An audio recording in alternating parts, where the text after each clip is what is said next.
We are out here in the shop, and it is hailing outside, and you can hear it. So Steve and I, hey, this might be our last transmission. I got two turbos, yeah, they twins. Every time I'm on the track, it's a win. Know the deal when you hear the engine. Yeah, we steady popping like it's John Wick. Third degree, yeah, we lit. First place where we sit. I've been down, but I ain't never quit. Resurrected, now I feel like John. Okay, Steve and I just got back from our cruise, and what Steve has discovered is by putting the blow-off valve right here, it is interrupting the metered air because the mass airflow sensor is mounted here, and so any air that's interrupting from here to the throttle body cannot be interrupted. So it actually changes the idle of the car. So the car has a hard time idling with those large injectors, plus there's no VCTs to compensate. So what we're gonna do is I'm gonna have James Bigham at North Texas Race Cars that constructed all this beautiful stuff. He's gonna move the blow-off valve to here, which will get it from in front of the sensor there. So that should take care of that problem. And then hopefully, once Rob give us the thumbs up, we'll get it over to the dyno and hopefully get it tuned.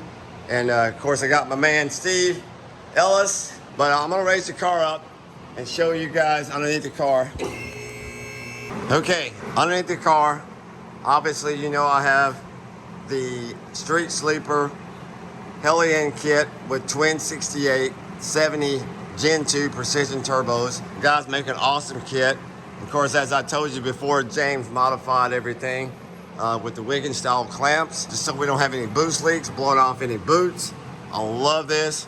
Guys, if you want your car done the same way, hit James up. Okay, here is the exhaust that we did. All right, so we did a 3.5 inch exhaust out of aluminum, and James did a magnificent job on this.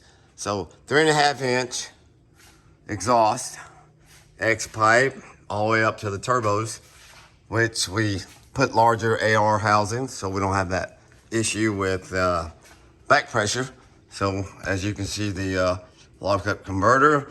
So hopefully that will give us a little bit of an edge. So give you a little bit view again of the exhaust. Of course, we got my large transmission cooler back there. Anyway, guys, if you have any questions about anything on John Wick, please hit me up in the comments or however you can get in touch with me. All right, guys, we're back at it again. Got my main man, Steve Ellis, over here. He is the Mustang Whisperer. Someone tried to call me that the other day. I'm like, no. I'm handing that name over to Steve. So what we've got here, you see John Wick's tore down in the front, or we're starting to tear it down. So we're gonna tear it all the way down to the timing, the main timing chains. We gotta I keep saying we. I'm gonna witness, but Steve has discovered that the cams are, what do you call them, out of phase. So mechanically, they're not where they're supposed to be. So Steve's figured that out, and he's come up with a mathematical equation, and we're gonna tear it down and try to get this back where it needs to be, and hopefully get it ready to go to the dyno. So until we do this, it cannot go on the dyno. So the car runs. Rob has done a great job with the tune with Steve's help, but you know, I didn't do anything, so I'm not taking any credit for it. So as Steve and Rob, you know, with the 2,600 pound injectors, they've got this thing running smoothly.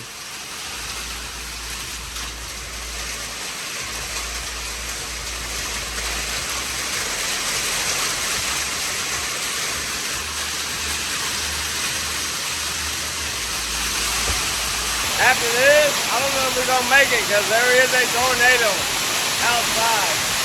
And as you can hear, it's very loud. So, yeah. Burn out. You already know how this can turn out. 3rd degree.